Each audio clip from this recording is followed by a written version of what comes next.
Now it is time to describe the overall COBIT framework and its implications for IT governance. So the IT governance is a subset of corporate governance and includes issues regarding IT management and security. So IT governance is really the responsibility of management and consists of the leadership, organizational structure, and processes that ensure that the firm's information technology sustains and extends its business objectives.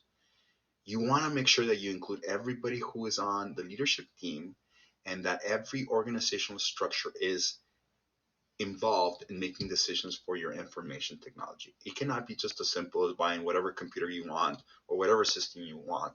It has to any type of IT strategy, whether it is the procurement of assets or the utilization of components, must be in alignment with the company's mission and strategy. So COBIT, or the Control Objectives for Information and Related Technology, is a generally accepted framework for IT governance and management. COBIT 5 is the most updated, and it includes ISACA's Val IT, Risk IT, ITIL, and ISO 27000 series. Now, the COBIT framework is pretty much divided into firm objectives that are ruled by governance and the management of those activities, the planning, the building, the running, and the monitoring that is done by those in the operational part of the company. Remember that governance is the structure that actually sets a firm's objectives, the evaluation of stakeholder needs, setting up your direction through the decision-making process and monitoring of performance, compliance, and progress. So if you think of the COBIT framework, you start with your business needs and you evaluate and you direct management to plan, build, run, and monitor.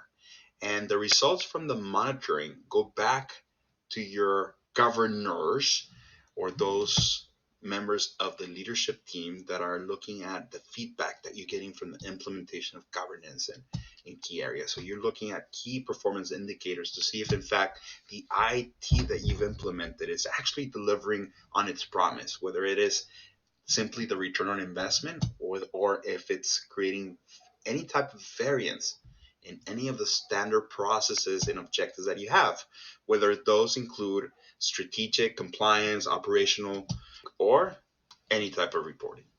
So this COBIT framework normally provides a business focus to align businesses and IT objectives. It really defines the scope and ownership of IT processes and controls.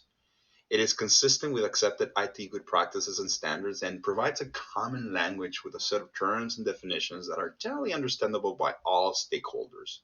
Finally, the COBIT framework meets regulatory requirements by being consistent with generally accepted corporate governance standards, such as COSO, and IT controls expected by regulators and auditors.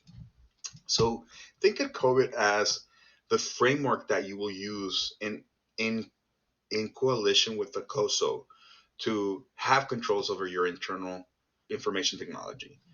And this will include both areas of audit and assurance, risk management, information security, regulatory and compliance, and governance of enterprise IT. One of the lessons that COBIT gives us is that it provides key criteria of business requirements for information, right?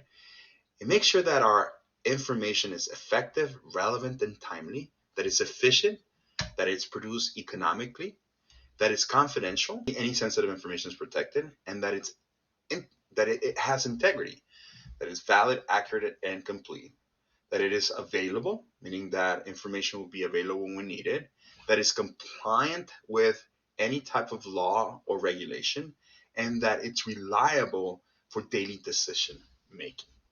So you see how the COBIT framework can be critical for accountants.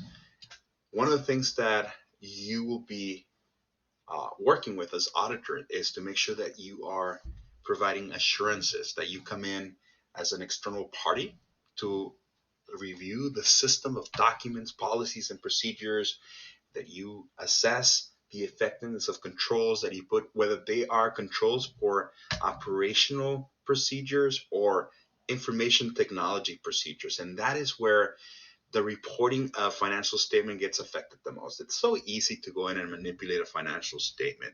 But if you have proper internal controls to authorize uh, the review and the supervision of financial reporting, then you'll have a successful company. So in essence, COVID, it's another friend that we have that we can rely on in addition to GOSO to make sure that we are delivering on our promise as a business. All right, well, let's go to the next topic.